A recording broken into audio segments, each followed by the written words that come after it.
E aí, meus amados, graça e paz daquele que vive e reina para sempre. Estou aqui mais uma vez para priorizar a sabedoria do Eterno e dar a oportunidade de conhecermos um pouco mais da palavra de Deus.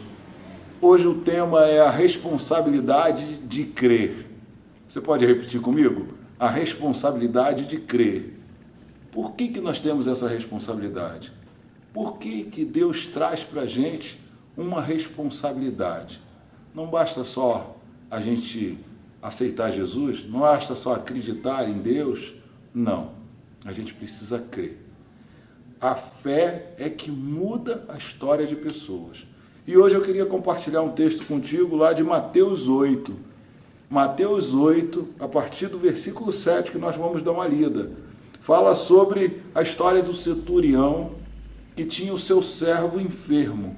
Aquele centurião tem um posicionamento de fé diante do Senhor Jesus. Ele tem um posicionamento diferenciado. Ele vai fazer algo especial que vai tocar o coração do mestre. Talvez você esteja precisando tocar o coração do mestre. Talvez a sua vida tenha gerado essa necessidade. Então vamos aprender com o centurião? Vamos lá?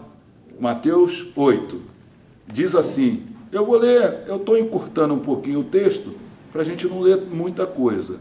Estamos falando lá de Mateus 8, a partir do versículo 7. Diz assim: E Jesus lhe disse: Eu irei e lhe darei saúde.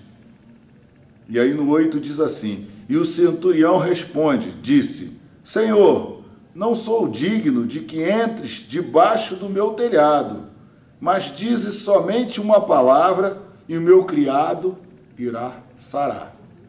E aí Jesus continua o texto dizendo assim: Pois, o centurião falando, também eu sou homem sob autoridade, e tenho soldados às minhas ordens, e digo a este, vai, e ele vai, e ao outro, vem, e ele vem, e ao meu criado, faze isto, e ele faz. Ele está falando de autoridade.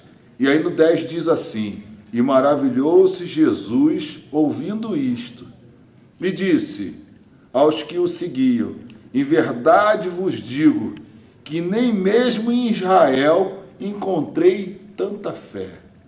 E aí no 11 vai dizer assim: Mas eu vos digo que muitos virão do Oriente e do Ocidente, e assentar-se-ão à mesa com Abraão, Isaque e Jacó, no reunido dos céus.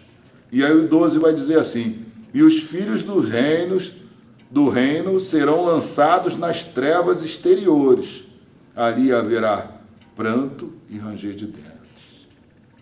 Olha que palavra tremenda. Qual era a responsabilidade? Aquele homem chega diante do Senhor Jesus, aquele homem aborda em meio à dificuldade, em meio à luta, em meio a algo que ele já não podia mais fazer, ele não conseguia mais lidar com aquela enfermidade, não havia mais solução palpável naquele momento, e aí ele toma um posicionamento de abordar o Senhor Jesus. Ele vai ao encontro do Senhor Jesus e pede que o Senhor o cure. E aí Jesus dá uma resposta para ele que vai curar, que vai sarar. E ali ele diz assim: vamos à sua casa. E aí aquele cara, em meio à humildade, à sinceridade, o reconhecimento da autoridade de Jesus, reconhecendo que ele era o Filho de Deus, o Rei dos Reis, reconhecendo que estava diante de alguém que tinha todo o poder nos céus e na terra, fala que ele não podia recebê-lo em casa. A humildade de alguém que não só não podia receber, mas que diz para ele assim: mas eu reconheço no Senhor essa autoridade. A autoridade de alguém que, ao repreender, está repreendido. A autoridade de falar para obedecer e a pessoa obedecer.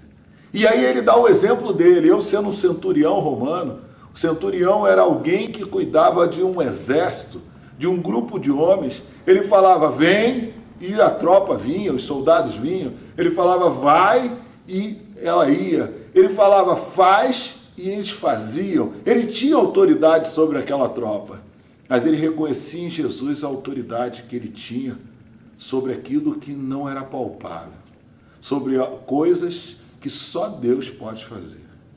Será que você tem reconhecido essa autoridade na sua vida? Será que essa autoridade tem mudado a tua história?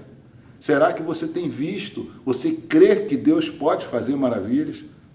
Então, eu gostaria de orar por você nessa hora e pedir ao Senhor que possa te visitar com toda a autoridade.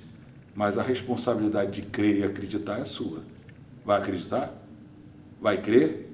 Vamos orar. Pai, eu te louvo por essa noite, por esse dia, por essa oportunidade de te servir, de aprender contigo.